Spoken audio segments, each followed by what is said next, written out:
the nigun. I'll sing the words. Yai dai dai, yai dai dai dai, yai dai, yai dai dai dai dai,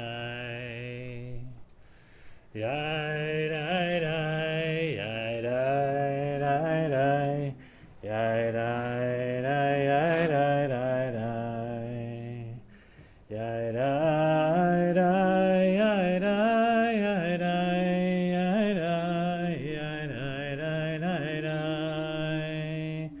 yai dai dai dai, yai dai, yai dai, yai dai, yai dai dai dai dai.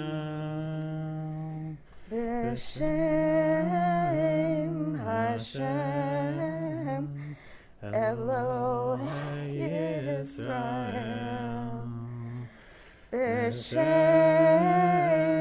Hashem Elohei Yisrael. Mimini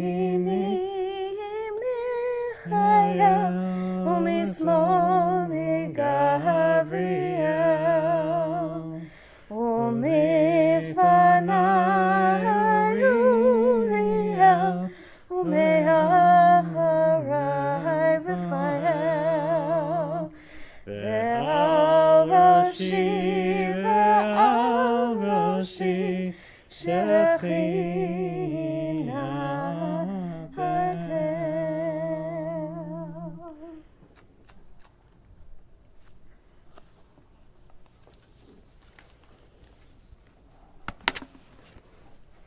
Good afternoon. This afternoon, we remember and celebrate the life of Josef Karl Gartner.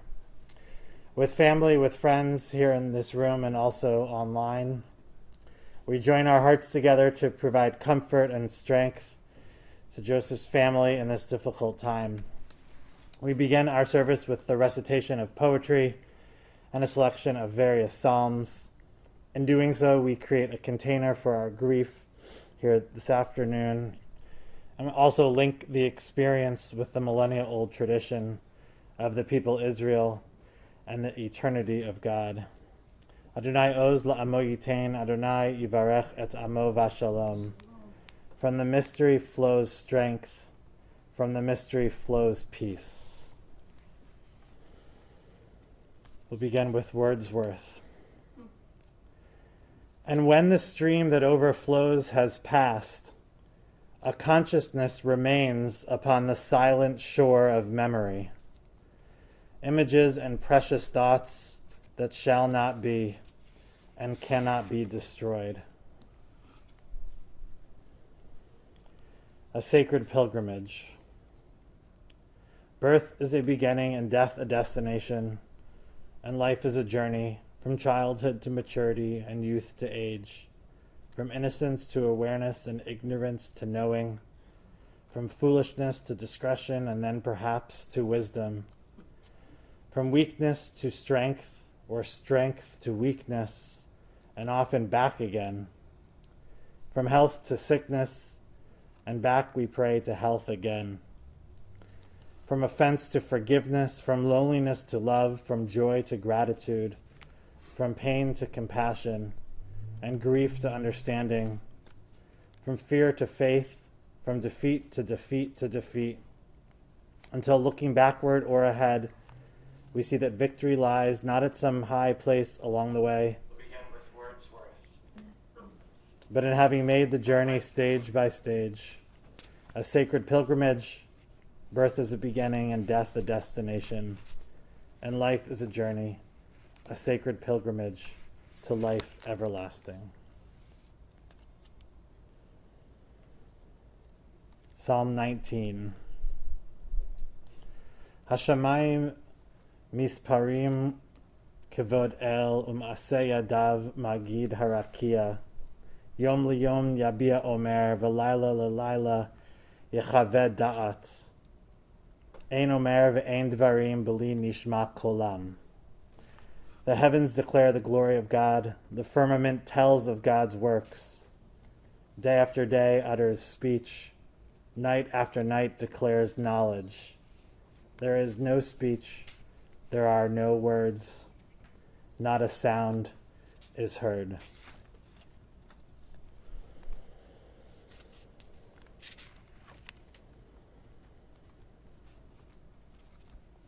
Psalm 23. Adonai ro'i lo echsar binot desha yar bitzeni. Almei menuchot yinahaleni nafshi yishovev. Yancheni b'ma'aglei tzedek lema'an shemo. Gam ki elech begeit tzel mavet lo irara ki ata imadi. Shivtecha umishantecha hema yenachamuni. Ta'aroch lefanai shulchan neged sorarai. Dishanta b'shemen roshi kosi rivaya. Ach tov v'chesed yardefuni kol yemei chayai. V'shavti b'veit Adonai la'orech yamim. Adonai is my shepherd, I shall not want. God makes me lie down in green pastures, leads me beside still waters, and restores my soul. You lead me in right paths for the sake of your name. Even when I walk in the valley of the shadow of death, I shall fear no evil, for you are with me. Your rod and your staff, they comfort me. You have set a table before me in the presence of my enemies. You have anointed my head with oil, my cup overflows. Surely goodness and mercy shall follow me all the days of my life, and I shall dwell in the house of God forever. We're going to hear some reflections on Joe's life from people who knew him best. We'll begin with David, followed by Rachel and then Reuben, and then Jen Rosen, Keith Rosen, and finally Carolyn Farhi. David.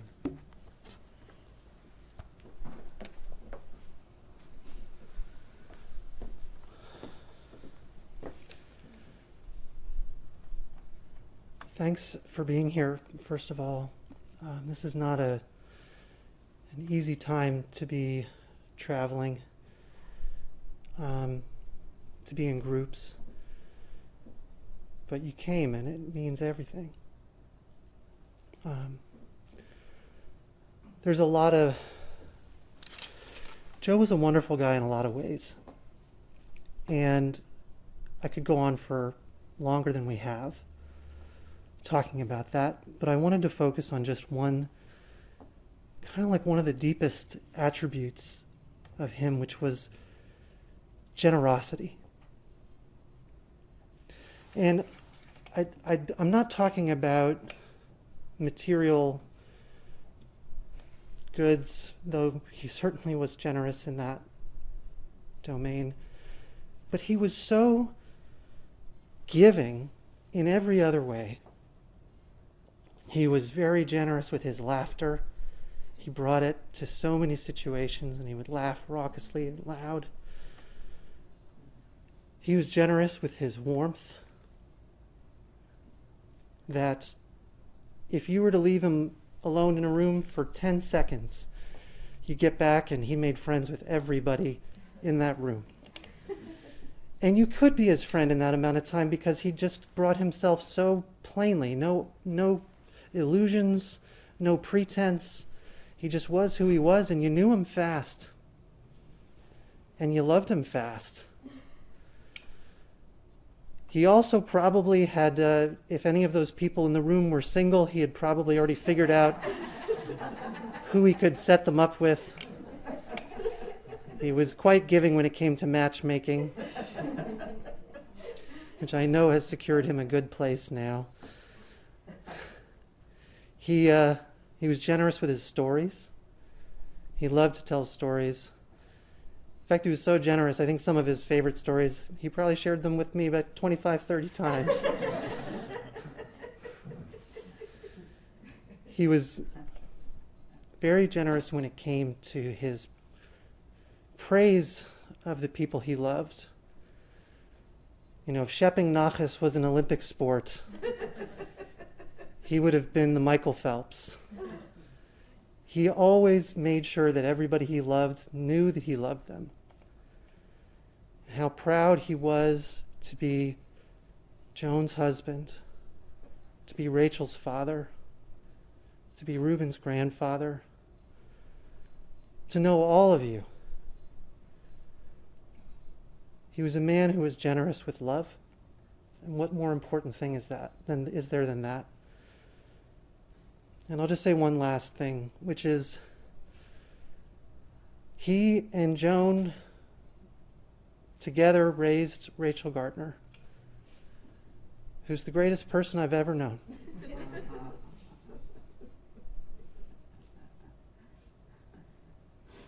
That's amazing by itself.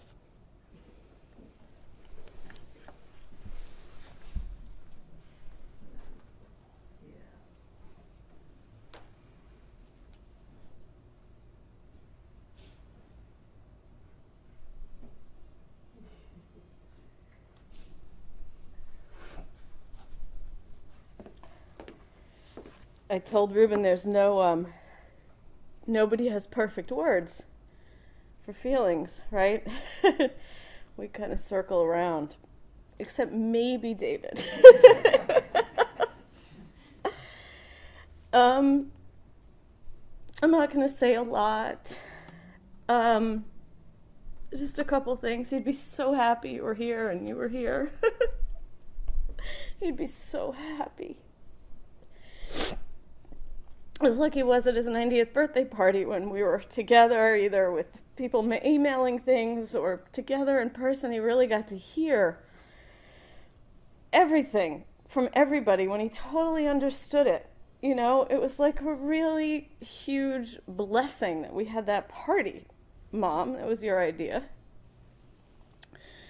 I also just want you to know that he died fast and peacefully. It was slow in the he was weak for a long time. We know that for the past 5 weeks. But the day he went outside, he was with my mom all day. They were outside and eating. He was eating, and he just got up and started shaking and passed away fast within minutes. I just wanted you to know because I actually think he had a very beautiful death. He also, I didn't write this, I forgot. Also on the evening of the Shabbat between Rosh Hashanah and Yom Kippur, on the evening of Shabbat Shuvah, the Shabbat of return, I'm right about that. It hasn't changed just because I'm out of my mind, right? Okay. There's like not a holier time. And I just kept thinking he really must have done something right to have this moment. Whether I believe that or not, you know. But I just felt that I was really happy for him. One day when I was over, he was not very coherent. But his eyes were closed and he's sitting in his chair and he hadn't really spoken for a long time. And I said, Dad, I brought you some pastrami. And his eyes popped open. And he looked into my soul. And it was like, where have you been all my life? And are you serious? It was beautiful. And I said, do you want some? Like as if, and he nodded. He had only been drinking, thick water for days. He had some pastrami. And I just, like these moments that I'm just about to, they're him. Like he loved food. Jewish food. And he loved being seen. Then the next moment he was sort of hallucinating, or he was in a dream. He was in a state. And he was saying, I'm trying to get the mono to be, and I didn't know, and I took a stab at it. I said, stereo? Stereo? And he said, stereo. And he said, oh yes, wouldn't it be wonderful if I could have that? Maybe a fairy will bring it to me. He loved gadgets. He loved to say wonderful. He loved to tinker. And we had a whole table at our house of all the neighbors' things that he would fix and tinker, and he loved the latest technology. And he had a little bit of a mystic side, even though he would never admit it. He would never admit it. He, the fairy to wit, he once said, he once read a book by Shirley MacLaine. Remember this? And every year at Puerto Rico, he would go on the beach, he'd just put up his, Shirley's coming, Shirley's coming. Even though, don't believe any of that stuff. It's true. What's that? She'd be happy to know it. She'd be happy to know it. I don't know where she is, but yes. Two little more. I'm almost done.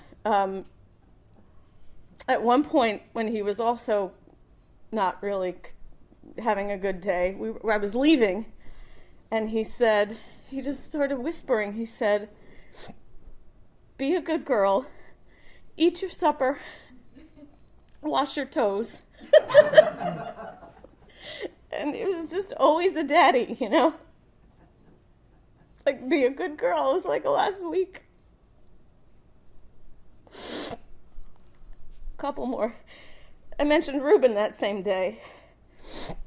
And his response just was, "Sweetheart."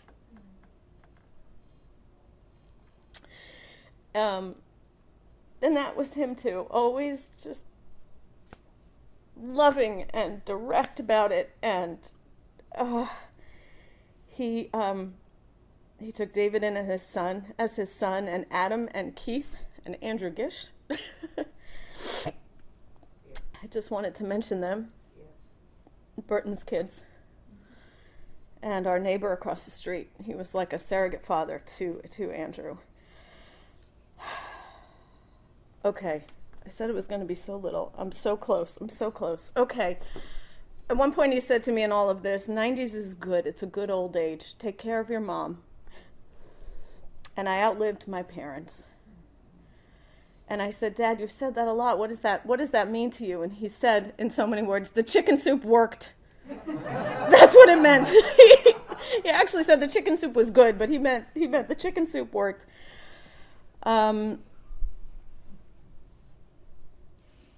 Take care of your mother. My mom was, my dad's universe.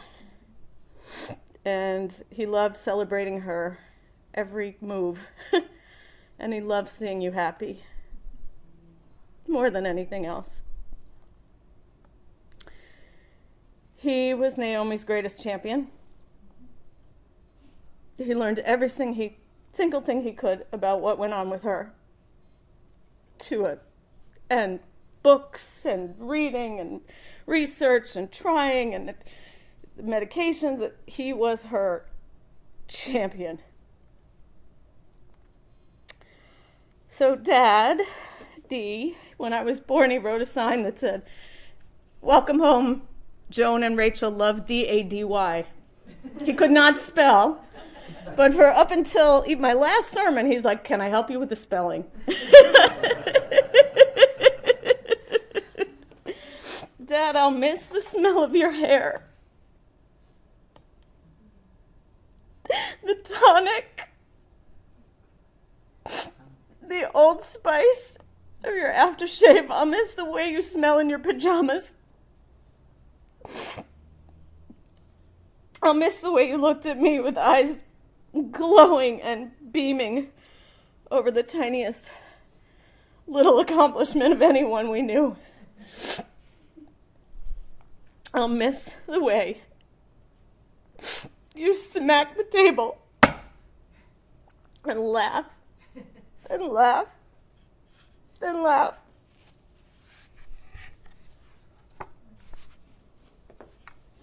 Do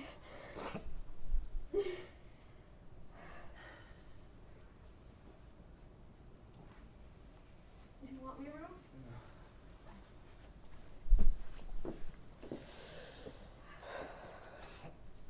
My grandpa was very memorable in many ways. But one thing I can always remember is all of his expressions. The way he smiles, the way his eyes lit up when Mom mentioned pastrami. I can always picture it. and I always will be able to. And I don't know what to say. Whenever I think of him, I can picture his smile. And I'll always remember him by it. Yeah.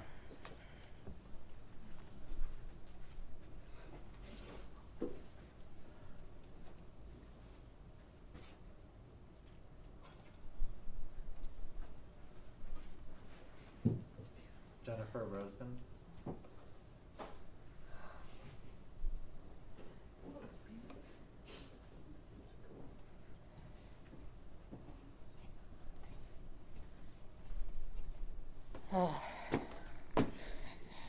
Okay. Sorry. Okay. I thought this would be easier.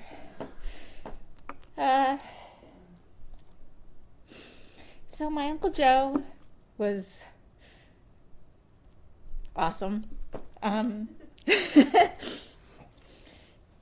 are two things when I think of my Uncle Joe. One thing is his laugh. He had the most amazing laugh. It was very distinctive. And I will always have that in my head. It's a blessing. And the other thing is he was a true munch. He really was.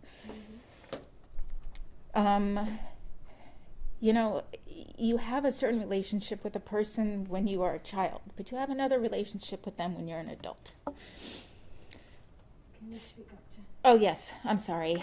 So, for those few of you who knew my grandmother,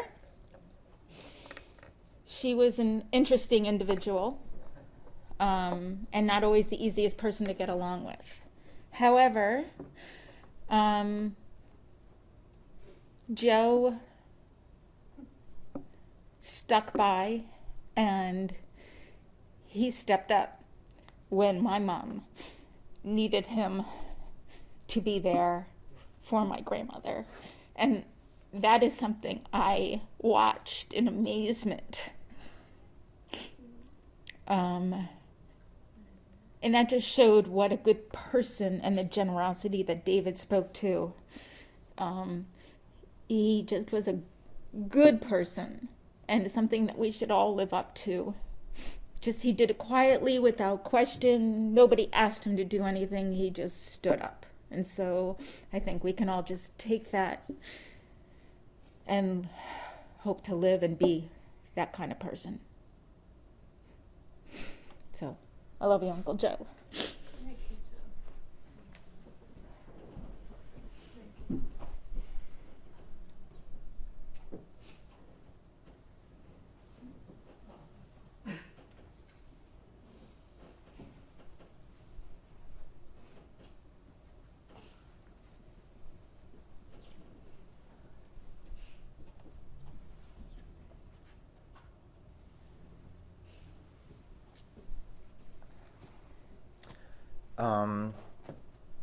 So he was my Uncle Joe. It's one of the oldest things I can remember is Uncle Joe.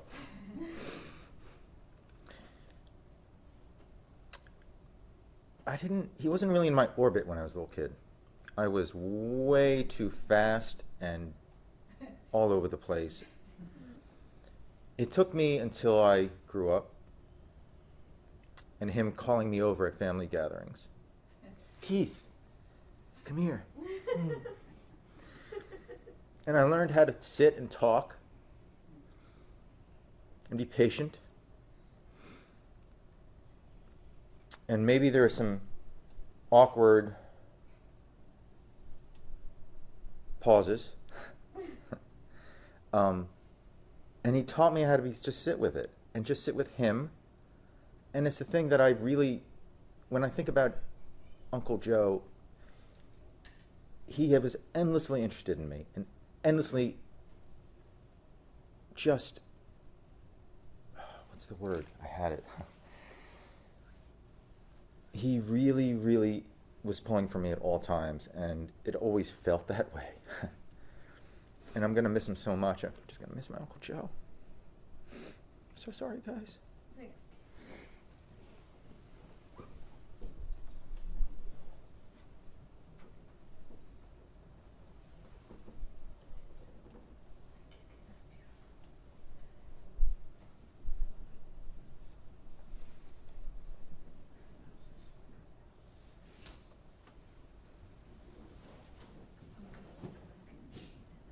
Carolyn.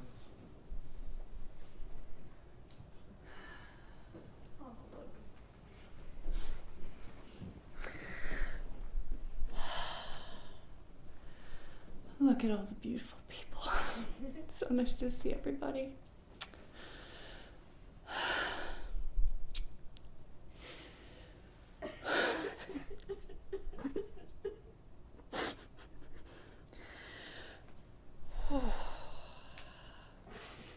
When I was a girl, Joe and Joan welcomed me into their home. And we all lived on a very special block called Claudy Lane. I didn't live at the dead end. That was a little sad, but I walked over and out on the street in the summer we all played. And his home, a home that he and Joe made, was my second home. It was a very special place for me. The basement, the backyard, front yard, Rachel's room, and the kitchen with the yellow table. Also, I was thinking about being a child and then being a teenager and then being an adult, and how my relationship with Joe also changed. When I was a teenager, we were a little like this with each other, because I would always try to take Rach out on adventures, and he was protective father, so. But he saw that I grew up well. I grew up strong. And also, just all the things everybody said. He was so loving. One of the last times I saw him, he just looked at me, he said, "I love you, Carolyn." Just a beautiful, beautiful spirit. My mother, Ellen Farhi, used to always say, "Oh, he's so social. Such a social guy, so friendly. Such a friendly person." And it was true. To a neighbor, a friend, he's just so friendly. And I know, just from my relationship with Rachel, how much that he meant to her. So thank you so much for listening to words today, and many blessings. Thank you.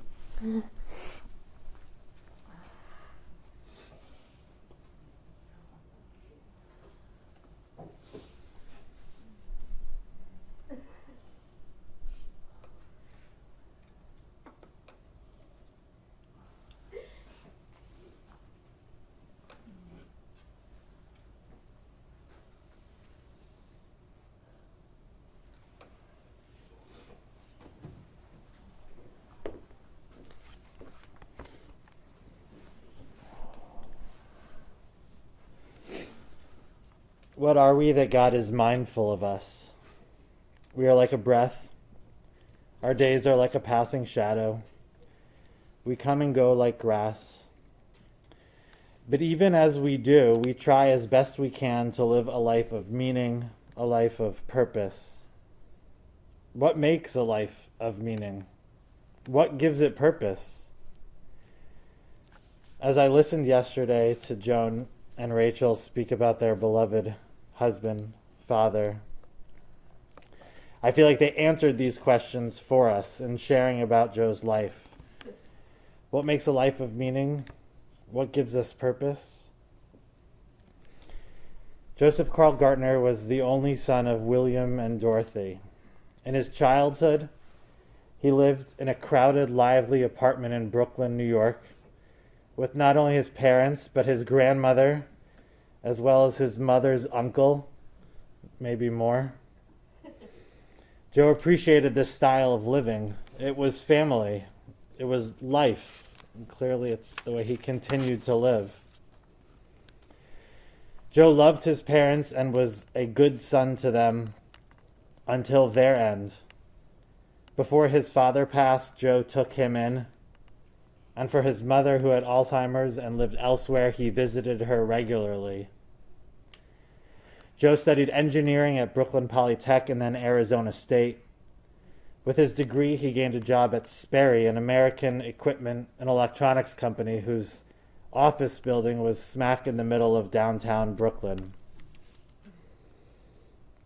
Growing up, Joe was closest with his cousin Burton.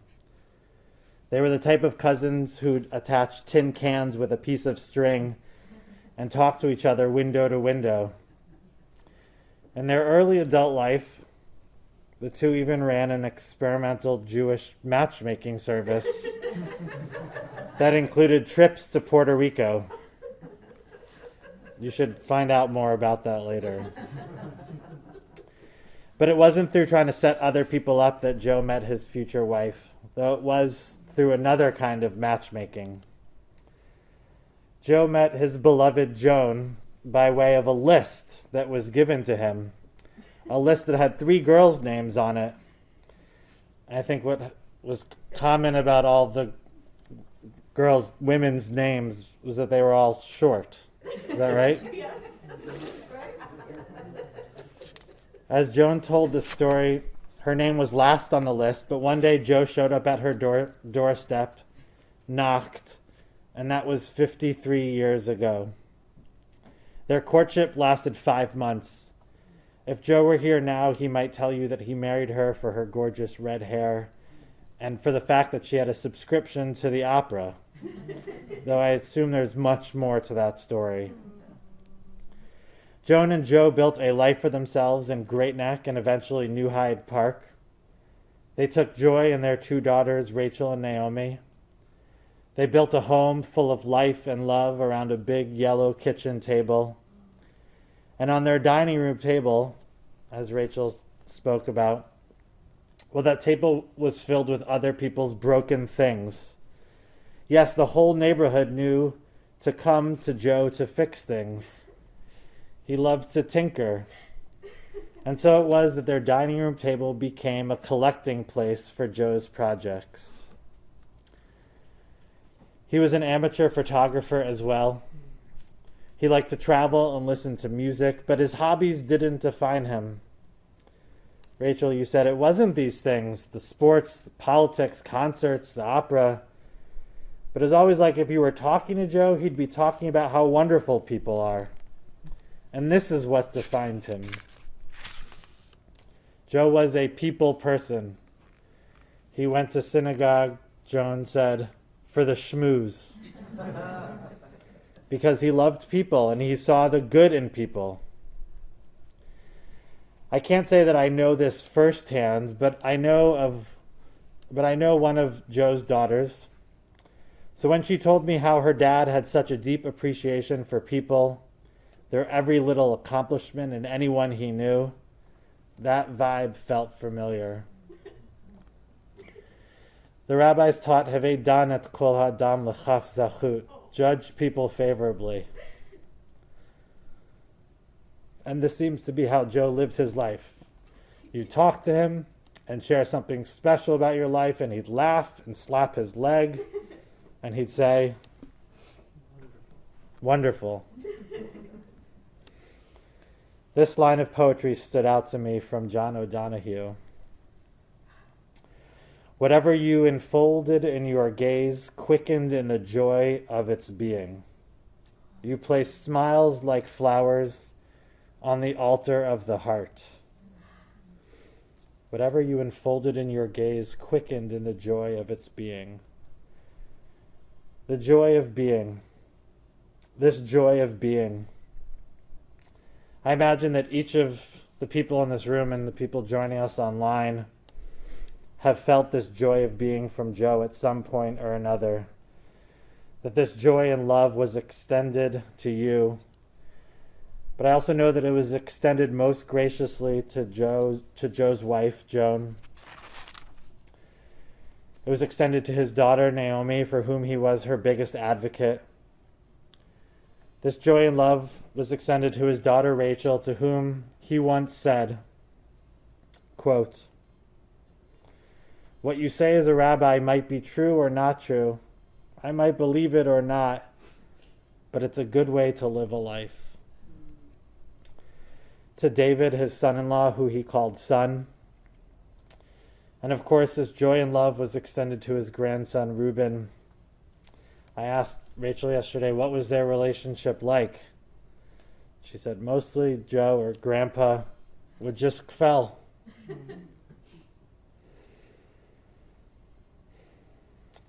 In his final days, in one of his more lucid moments, when he could talk, or maybe it was still a dream, Joe pointed to the sky.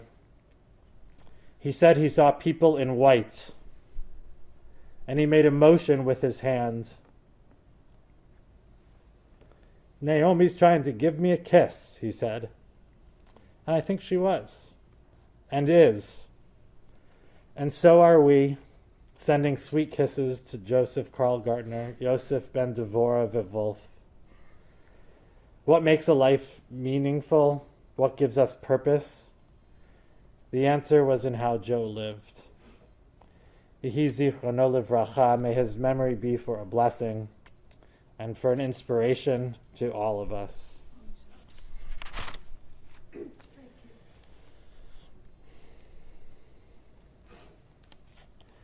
We can rise together as we sing now El Malei Rachamim.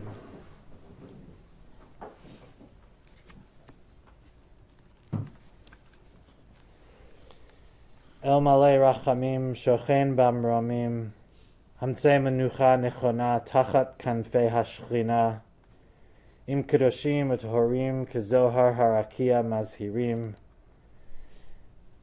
Et Nishmat Josef ben Devorah Vivolf, Shhalach Le'olamo. Baal Harachamim, Yistarehu Beseter Kanafav Le'olamim, Beyitzror Betzror HaChaim et Nishmato. Adonai hu nachlato v'yanuach b'shalom al mishkavo v'nomar. Amen. Fully compassionate God on high, to our loved one who has entered eternity, grant him clear and certain rest with you in the lofty heights of the sacred and pure, whose brightness shines like the very glow of heaven. Source of mercy, forever enfolds him in the embrace of your wings. Secure his soul in eternity. Adonai, he is yours. May he rest in peace. And together we can say, Amen. We'll conclude with the words of Mourner's Kaddish.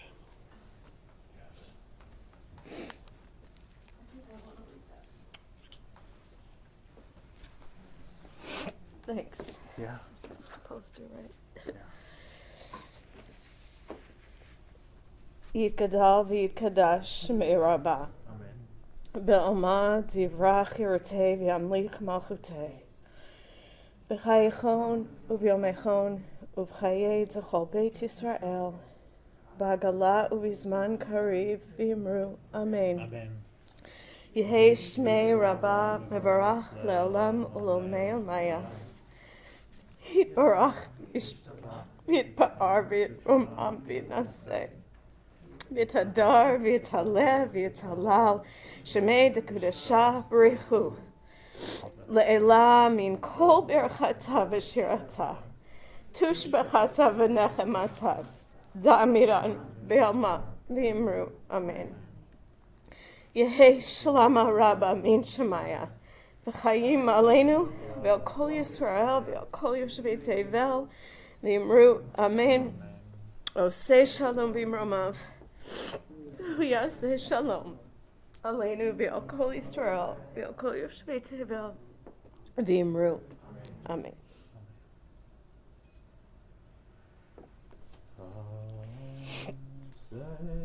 Shalom b'imroma, uyaseh shalom aleinu.